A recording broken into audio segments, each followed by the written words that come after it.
নমস্কার বন্ধুরা, welcome to ST unique sports. তো জিতলো কেরালা, কিন্তু সুবিধা হলো ইস্টবেঙ্গলের, এটাই কিন্তু বলতে হয়। আজকে কি ম্যাচটাই আমরা আইএসএলে দেখলাম, যেখানে কেরালা ব্লাস্টার্স 1-0 গোলে জিতলো। 9 জনের কেরালা কিন্তু আজকে ম্যাচ জিতে ইস্টবেঙ্গলের সুবিধা করে দিল। সেই ম্যাচ নিয়ে কথা বলার সাথে সাথে ইস্টবেঙ্গল কিন্তু আজকে জয় দিয়ে তাদের অভিযান শুরু করলো।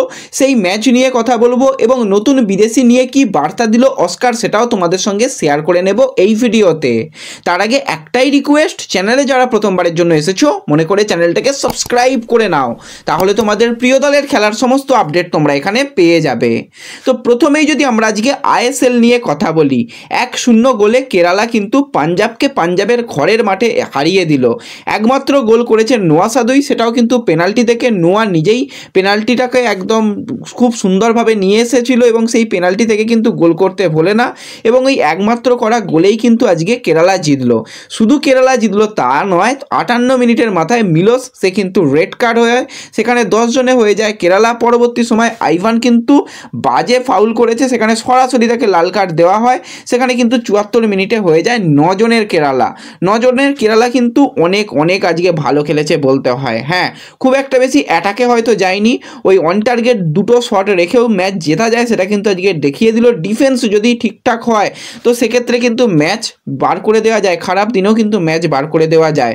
আজকে মূলত ডিফেন্ডারদের আমি প্রশংসা করব। প্রত্যেকটা প্লেয়ার কেরালার ডিফেন্স কিন্তু এক কথায় অসাধারণ করেছে। সেটা যদি হার্মিপাম রুইফার কথাই বলি, প্রীতম কোটালের কথাই বলি, বা যার কথাই বলবো না কেন তাকে বলাই কম হবে। প্রত্যেকটা প্লেয়ার দারুণ। আজকে তো আমি বলবো যে একদম হার্মিপাম অসাধারণ খেলেছে। Freddie man of the match তাকে দেওয়া হয়েছে, দেওয়া হলেও কিন্তু আজকে আমার চোখে হার্মিপাম অসাধারণ আজকে পারফরমেন্স করেছে। অবশ্যই কিছু চান্স তো পাঞ্জাব ক্রিয়েট করেছিল, 18টা শট করেছে। শট অন টার্গেট তারা কিন্তু মাত্র 2টো নিয়েছে, আর ওই যেই 2টো শট অন টার্গেট ওখান থেকে ভাই গোল হয় না। Punjab back to back match হারছে, হারের হ্যাট্রিক হয়ে গেছে। এবং আজকে যদি পাঞ্জাব জিততো সেক্ষেত্রে কিন্তু তারা 13 ম্যাচ থেকে 21 পয়েন্টে চলে যেত। 21 পয়েন্টে যাওয়া মানে তারা কিন্তু উড়িষ্যার উপরে চলে যেত, এবং 21 পয়েন্ট মানে 6 নম্বর পজিশানে তারা চলে যেত। এটা কিন্তু ইস্ট বেঙ্গলের জন্য চাপ হতো। ইস্ট বেঙ্গলও কিন্তু 13 ম্যাচে 14 পয়েন্টে রয়েছে।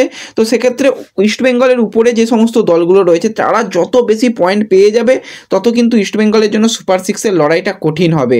আজকে কেরালা অবশ্যই তারা ভালো পারফরমেন্স করেছে, তারাও 14 পয়েন্টে ছিল, তারা কিন্তু 3 পয়েন্টে নিয়ে 17 পয়েন্টে রয়েছে। তারা কিন্তু ইস্ট বেঙ্গলের উপরে এসেছে, কিন্তু অনেক বেশি ম্যাচ খেলেছে, 15 ম্যাচে 17 পয়েন্ট। ইস্ট বেঙ্গল কিন্তু 13 ম্যাচে তারা 14 পয়েন্ট। যদি ইস্ট বেঙ্গল পরপর 2টো ম্যাচ জেতে সেক্ষেত্রে কিন্তু ইস্ট বেঙ্গল 15 ম্যাচ থেকে 20 পয়েন্টে চলে যেতে পারবে।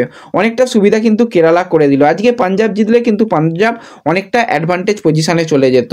তো ওভারঅল কিন্তু আজকে একটা আউটস্ট্যান্ডিং ম্যাচ হয়েছে। নোয়ার কথা বলবো, নোয়াও কিন্তু বেশ ইমপ্রেসিভ পারফরমেন্স করেছে যতক্ষণ তাকে রাখা হয়েছে। লুনাও কিন্তু আজকে তাকে বেশ ছন্দে দেখা গেছে। তো ওভারঅল কিন্তু আজকে ভালো ম্যাচ কেরালার জন্য গেছে। তো এরপর যদি আমরা একটুখানি ইস্ট বেঙ্গলকে নিয়ে কথা বলি, তো ইস্ট বেঙ্গলের কিন্তু নতুন টুর্নামেন্টের প্রথম ম্যাচেই জয় দিয়ে শুরু করলো।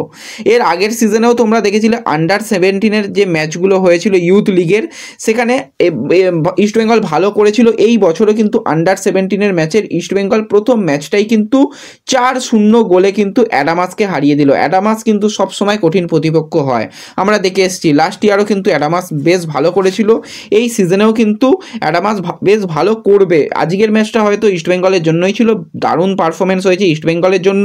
এরপরে কিন্তু কলকাতা ডার্বি রয়েছে। তো অবশ্যই এই ম্যাচগুলো কিন্তু এই সকালের দিকেই হচ্ছে, 10:30 থেকে ইস্টবেঙ্গল গ্রাউন্ডে রয়েছে, মোহনবাগান গ্রাউন্ডে রয়েছে। তো ওভারঅল কিন্তু এই ম্যাচগুলো তোমরা দেখতে যেতে পারো। ফিক্সচার কিন্তু সাইডে দিয়ে দিলাম, এছাড়া ফেসবুক পেজেও পোস্ট করা রয়েছে। সেই সময়গুলো দেখে কিন্তু তোমরা মাঠে চলে যাও, সেখান থেকে কিন্তু ম্যাচ এনজয় করতে পারবে।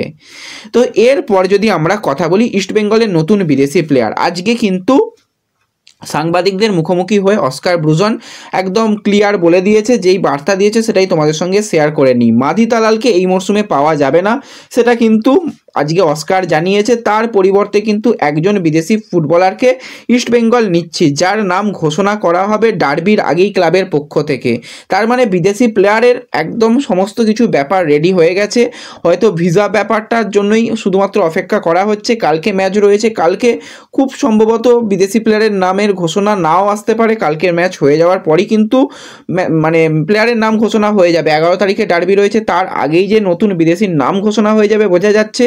যদি সেই বিদেশিকে নিয়েও চলে আসা যায় সেটা কিন্তু অনেক অনেক ভালো হবে। ওই 4 বিদেশিকে নিয়ে খেলার থেকে কোনো এক বিদেশি প্লেয়ার এসে গিয়ে যদি একটা অপশান বাড়ে কোচের হাতে, সেটা কিন্তু অনেক ভালো হবে। এবং কোচ নিজে পছন্দ করে যেহেতু বিদেশি আনছে, তো সেক্ষেত্রে অবশ্যই সেই দিকেও আমাদের নজর থাকবে যে কীরকম মানের বিদেশি আসছে, সে কতটা ভালো সার্ভিস দিতে পারছে, সেই দিকেও কিন্তু আমাদের অবশ্যই নজর থাকবে। তো ব্যাস এই ভিডিওতে এই কয়েকটাই ছোট্ট আপডেট তোমাদের সঙ্গে শেয়ার করার ছিল। ভিডিও ভালো লাগলে লাইক শেয়ার করে দিও, চ্যানেলে প্রথমবারের জন্য এলে চ্যানেল সাবস্ক্রাইব করে নিও। তো দেখা হবে পরবর্তী ভিডিওতে, ধন্যবাদ।